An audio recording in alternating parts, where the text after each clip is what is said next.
उपस्थित जहाँ तक मेरी आवाज पहुंचती हो सभी शिष्य परिवार के चरणों प्रणाम करता हूँ। मेरे प्रणाम को स्वीकार करें। गोदया साहब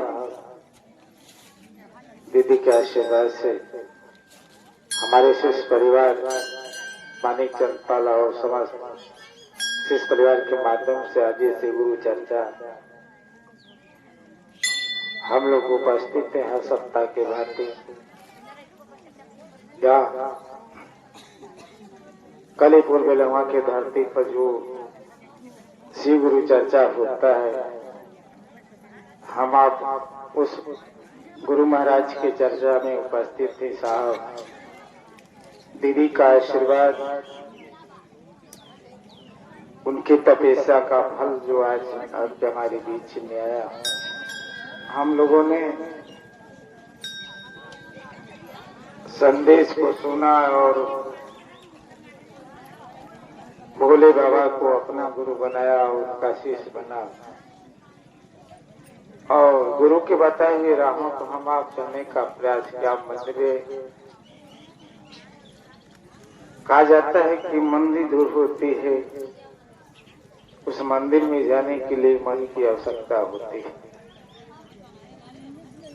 कोई काम करेगा बनाने में समय लगता है लेकिन बिगाड़ने में समय नहीं लगता है।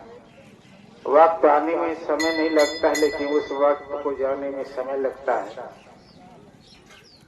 जैसे आपके हमारे जीवन में दुख आएगा, दुख आने में समय नहीं लगता लेकिन उस दुख को जाने में समय लगता है। कभी भी हम आप कोई भाई बहन आसाज किए होंगे, कोई जानता नहीं है कि कब दुख आ सकता है, लेकिन दुख आता है तो आने में समय नहीं लगता लेकिन वह दुख को जाने में समय लगता है।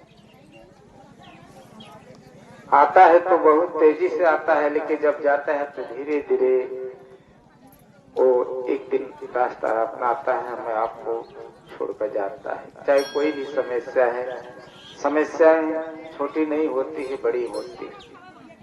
कोई दुख छोटा नहीं होता है। जब शरीर में कोई कष्ट होता है तो दर्द उतना ही होता है, चाहे बड़ा हो चाहे छोटा हो। हम लोग सुना है कि बाबा दानी हैं, बाबा बड़े ज्ञानी हैं, बाबा अंतर्यामी हैं, बाबा जगत स्वामी। इनको महादेव कहा गया है और धरती पर जितनी देवता है उनको देव कहा गया है। भोले बाबा को महादेव कहा गया है। अनेक जिसने जहर को पिया उसको महादेव कहा गया और जिसने जहर को नहीं पिया उसको देव कहा गया। हमें देवताओं को देव कहा गया। मेरे बाबा मेरे महादेव को महादेव कहा गया इसलिए कि इन्होंने जहर को ग्रहण किए हैं। इनको कहा जाता है लीलकंठ। इनको कहा जाता है चंद्रशेखर, जो माथे पर चंद्रमा धारण किए हैं। इन्हीं को कहा जाता है बाबा भूतनाथ, इन्हीं को कहा जाता है वैजनाथ, इन्हीं को केदारनाथ, इन्हीं को बद्रीनाथ, इन्हीं को सोमनाथ, इन्हीं को बाबा विश्वनाथ कहा जाता है कि जो बात का मेरा कोई दुनिया में नहीं सुनता है तो मेरे बाबा मेरे गुरुदेव ये जगत स्वामी हैं, ये विश्व के नाथ हैं और विश्व में रहने वाला कोई भी व्यक्ति हो इस नाथ को याद कर सकता है। जो डमरू वाला है,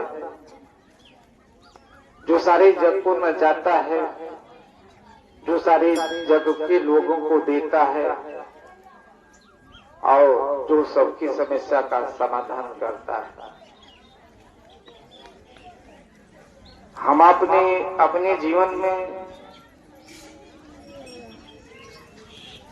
इस संदेश को सुना। मेरे बड़े गुरु भ्राता साहब हरिंद्रानंद दीदी लीलामन द्वारा जो ये संदेश आपके हमारी बीच में आया कि शिव जगत के गुरु हैं, जगत में रहने वाला कोई व्यक्ति शिष्य बन सकता है, आपका मेरा अधिकार है।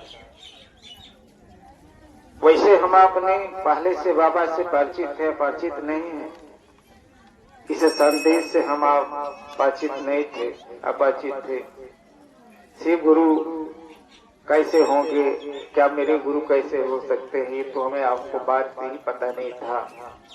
जिन लोगों ने समझा, महागुरु महादेव को अपना गुरु बनाया, जो उल्लेख पाता है, जो कुछ शिष्यों का वेद पुराणों और ऋषियों मनीषियों के द्वारा किसी जगत के गुरु हैं, जगत में कुछ शिष्य है। बाबा का आदेश नहीं हुआ, मेरे गुरुदेव का आदेश नहीं हुआ, संदेश नहीं आया। जब इनका आदेश हुआ तो मेरे साहब जो आध्यात्म की दुनिया में चले, अपना जीवन साधना में लगाए और गुरु के आदेशानुसार आपके हमारे बीच में संदेश आया कि मेरे गुरु हैं, ये आपके गुरु हो सकते हैं, हमने शिष्य बना, आप भी शिष्य बन सकते हैं। समस्या तो गुरु ही दूर करते हैं। कहा जाता है गुरु उपाय होते हैं, गुरु सहाय होते हैं। गुरु समस्या का समाधान गुरु के पास होता है, जिसे इनको कहा गया है संभव गुरु नमः।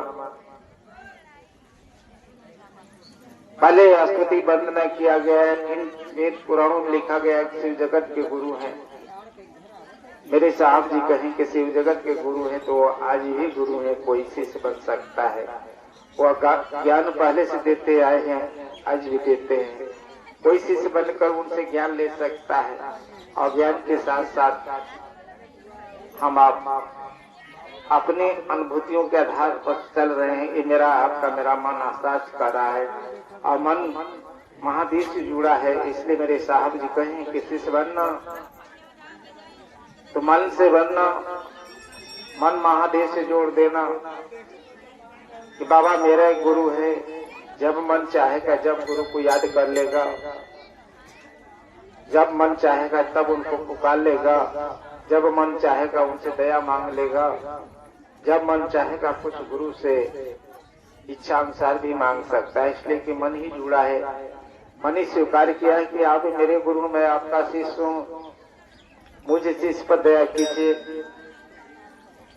गुरुदेव कहाँ रहते हैं, इनको कहा गया है घट घट वासी। जबकि चौपाई के माध्यम से कहा गया है कि बाबा आपकी सूरत काला है, फिर भी आप बड़े कृपालु हैं, आप भी दिल वाला है। इसलिए जिसने आपके पास गया, जो मांगा आपने वह दिया, इसमें बदलाव नहीं हुआ। इसलिए कहा गया है महादेव इच्छा को पूर्ण करते हैं, और कहा गया है कि भाग को बदलते हैं। चौपाई के माध्यम से कहा गया है कि भाग को बदल सकते हैं त्रिपुरारी। इन संतों की और ऋषियों मनीषियों के द्वारा आपके हमारे बीच में आता है कि कालम है, बड़े कृपालु हैं, बड़े दयालु हैं। हम आप कैसे जान सकते हैं?